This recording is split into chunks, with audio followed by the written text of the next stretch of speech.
টাকা নাই ওইটা নাই 5-6 কেজি একটা মাছ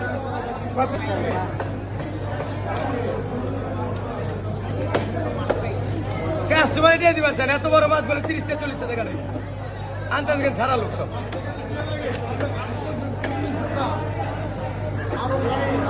গাড়ে দেন না যাই কাটতে যারা হইলে কি কাটতে আসে লোকে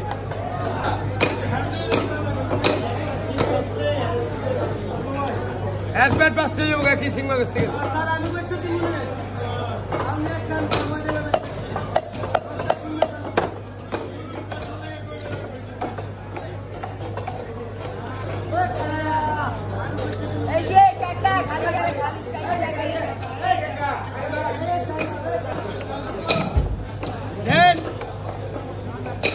আজকে দেন